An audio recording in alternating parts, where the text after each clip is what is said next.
ไอทีประจำบ้านสวัสดีครับคลิปนี้มีหลอด LED Solar Floodlight จากยี่ห้อนาโนมารีวิวให้ชมนะครับตัวนี้ผมตั้งใจจะเอามาไว้ชั้น 2 เป็นระเบียงแทนหลอดไฟเดิมตอนนี้หลอดไฟใช้มานานแล้วนะครับก็แสงสว่างไม่ค่อยจัดเท่าไหร่ตัวนี้ค่อนข้างเข้มนะแสงสว่างค่อนข้างดี100 วัตต์เลยนะครับเป็นแสงสีขาว Daylight นะครับแล้วก็สามารถที่จะกันน้ำได้ IP65 นะครับถือว่าค่อนข้างโอเคเยี่ยมเลยแล้วก็อายุการใช้งานเขาบอกว่าอยู่ที่ 50,000 ชั่วโมงนะครับตัวนี้แล้วก็สามารถที่จะเซฟพลังงาน 100% ฟรีค่าไฟก็คือใช้พลังงานจากแสงอาทิตย์นั่นเองมีรีโมทคอนโทรลมาให้นะครับสามารถที่จะชี้รีโมทได้ระยะ5 เมตรนะครับ5 เมตรนี่คือหน้าบ้านได้เลยนะครับแล้วก็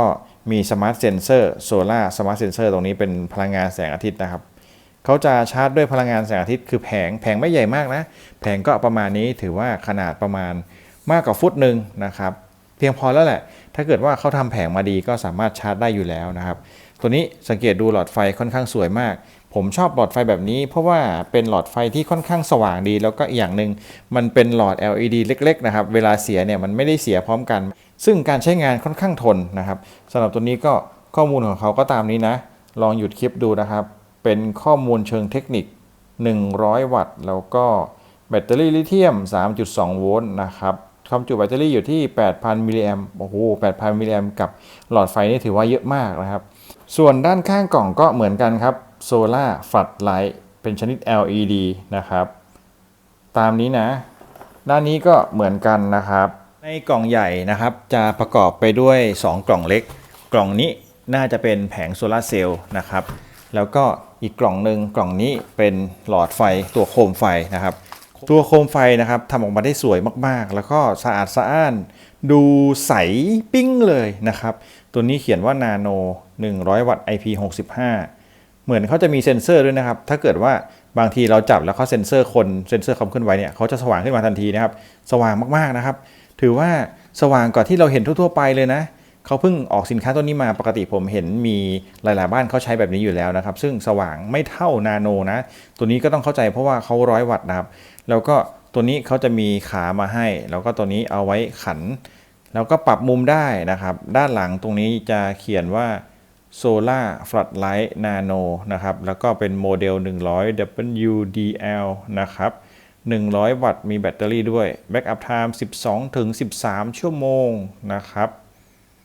โอ้โหถือว่าเยี่ยมเลยแล้วก็ให้แผงโซลาร์เซลล์แบบโมโนคริสตัลไลน์มา6 โวลต์10 วัตต์นะครับทุกอย่างโอเควัสดุดีครับแล้วก็ตรงนี้กันน้ำด้วยนะตรงนี้จะเป็นที่ใส่สายไฟนะครับสายไฟเสียบตรงนี้สายไฟที่มาจากโซลาร์เซลล์นะครับถัดมาในกล่องแบนนะครับก็จะเป็นแผงโซลาร์เซลล์ตัวนี้เป็นแผงโซลาร์เซลล์จากนาโนเลยนะครับนาโนโซลาร์ฟลัดไลท์10 วัตต์6 โวลต์นะครับสเปคก็ถือว่าค่อนข้างดีแรงด้วย10 วัตต์เลยนะครับแผงถือว่าไม่ใหญ่มากก็เพียงพอกับการชาร์จพวกไฟฟ้าพวกหลอดไฟนะครับสบายๆเนื่องจากว่าไฟฟ้าเขาไม่ได้กินกำลังไฟเยอะมากเท่ากับกล้องหรืออะไรพวกนั้นนะครับฉะนั้นแผงเท่านี้สบายๆก็ถือว่าสามารถที่จะชาร์จไฟแล้วก็ใช้ได้ทั้งคืนอยู่แล้วนะครับจะมีแจ็คแบบนี้มาให้เป็นแจ็คกันน้ำนะครับสามารถใช้งานได้สบายๆหมุนแล้วก็น้ำไม่เข้าแน่นอนส่วนที่เป็นโซลาร์เซลล์จะมีขามาให้ด้วยตัวนี้สามารถที่จะยึดกับคานกับเสากับผนังได้นะครับแล้วก็เอาด้านข้างเนี่ยไปยึดกับแผงโซลาร์เซลล์จากนั้นตรงนี้จะมีน็อตมาให้เป็นพุกเหล็กนะครับสามารถที่จะประยุกต์ใช้ได้ครบทุกอย่างคู่มือก็เป็นกระบวนการเชื่อมต่อรวมถึงกระบวนการติดตั้งวิธีใช้งานเดี๋ยวผมศึกษาก่อนเดี๋ยวผมจะอธิบายให้ฟังอีกทีหนึ่งนะครับแล้วก็สุดท้ายจะเป็นรีโมทตัวนี้รีโมทควบคุมได้5 เมตรจากสเปคที่เขาบอกมานะครับแล้วก็สามารถที่จะเปิดปิดได้เลยแล้วก็ตั้งเป็นออโต้แล้วก็ให้ตื่นรวมถึงตั้งเวลาปิดนะครับ press wake up to active the lamp เนี่ยเขาบอกว่าให้กด wake up คือตัวนี้นะครับเขามีแบตเตอรี่มาให้แล้ว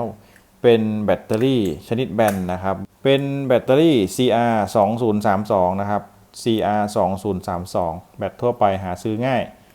ผมแอคทีฟแล้วนะผมเอาตัวรองแบตออกตัวนี้ที่เขาให้มานะครับให้คุณกดปุ่ม Wake Up เป็นการบังคับให้ตื่นนะครับเขาจะขึ้นมาแล้วถ้าเกิดต้องการจะปิดก็กด Off ครับ หรือออนก็ได้ครับเพราะว่าตอนนี้หลอดไฟตื่นขึ้นมาแล้วนะครับ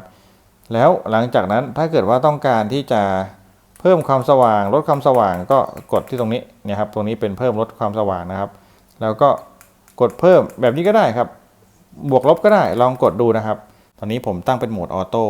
ตัวนี้คือออโต้นะครับพอเป็นออโต้แล้วเนี่ยถ้าเกิดว่า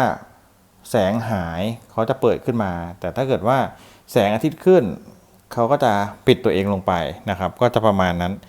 อื่นๆก็จะมีปุ่มให้นับถอยหลัง3ชั่วโมงปิด5ชั่วโมงปิด8ชั่วโมงปิดนะครับแล้วก็เพิ่มลดแสงแบบแมนนวลอันนี้คือเพิ่มแสงให้มากสุดแล้วก็ลดแสงนะครับเนี่ยตามนี้ถือว่าสว่างมากตอนนี้ไฟมืดๆเลยนะผมก็สามารถที่จะใช้โคมไฟ LED Solar Floodlight จาก Nano ตัวนี้ในการเพิ่มแสงสว่างอย่างที่เห็นทำให้เราสามารถเห็นแสงสว่างได้ชัดเจนนะครับแบบ LED ตัวนี้ก็รู้สึกว่าสว่างมากเนี่ยครับสว่างสุดๆเลยโอ้โหนี่คือผมพยายามที่จะใช้ตัวนี้ในการถ่ายรอบโต๊ะนะถือว่าชัดมากเลยนะครับถ้าได้ความชัดตรงนี้ทั้งคืนเนี่ยผมว่าเยี่ยมสายไฟแผงโซลาร์เซลล์ให้มา2 เมตรครึ่งนะครับ 2.5 เมตรผมติดไว้บนหลังคาแบบนี้นะกับโซลาร์เซลล์แผงใหญ่นะครับแดดก็จะประมาณ6ชั่วโมงเต็มทั้งวันนะครับจากนั้นลากสายไฟอ้อมลงมาด้านล่างนะครับผมติดไว้กับหลังคาชั้น2แบบนี้นะเพื่อที่จะให้ส่องสว่างตอนแสงหมดนะครับโดยผมติดไว้กับคานหลังคานะครับสังเกตดูผมเอาเคเบิลไทยลวดมาขันไว้อย่างแน่นนะครับแล้วก็มีเคเบิลไทยพลาสติกรัดเอาไว้กะว่าจะติดตรงนี้ตลอดไป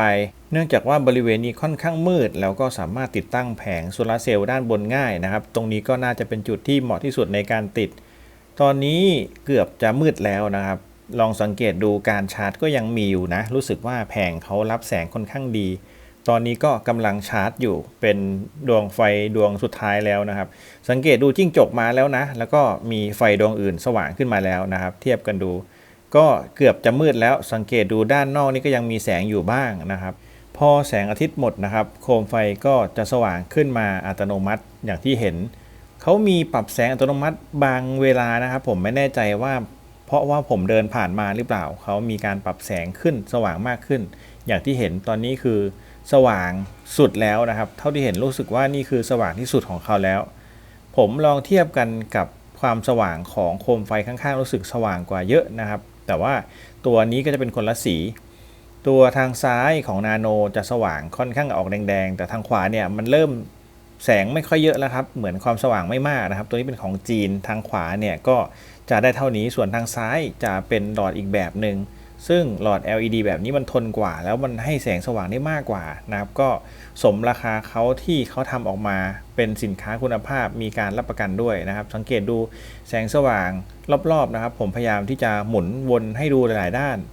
กรณีที่คุณต้องการควบคุมผ่านรีโมทก็ได้ครับคุณสามารถกดที่เวกแบบนี้ได้เลยกดปุ่มบนจะเป็นสว่างสุดนะครับกดปุ่มล่างจะเป็นสว่างครึ่งหนึ่งส่วนกดปุ่มซ้ายหรือขวาจะเป็นการเพิ่มหรือลดความสว่างนะครับการควบคุมก็จะเป็นประมาณนี้ค่อนข้างใช้งานง่ายนะครับส่วนถ้าจะปิดก็กดได้เลยหรือเปิดก็กดได้เลยครับหรือว่าจะเป็นโหมดออโต้ก็ปรับได้ที่ตรงนี้นะครับ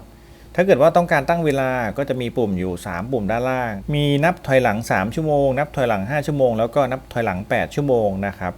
ผมใช้สินค้านาโนมาเยอะก็รู้สึกว่าเขาออกแบบมาได้สวยและคุณภาพอีกอย่างหนึ่งคือได้มาตรฐานมอก.แน่นอนนะครับอย่างที่เห็นคือสว่างมากๆแล้วอีกอย่างหนึ่งคือใช้งานได้ง่ายติดตั้งง่ายให้อุปกรณ์มาครบนะครับติดตั้งแล้วใช้งานได้เลยสำหรับท่านใดที่มีคำถามคอมเมนต์เอาไว้ได้เลยส่วนต้องการสินค้าก็ตามลิงก์ใต้คลิปนะครับสำหรับคลิปนี้มาเพียงเท่านี้ขอบคุณที่รับชมครับสวัสดีครับ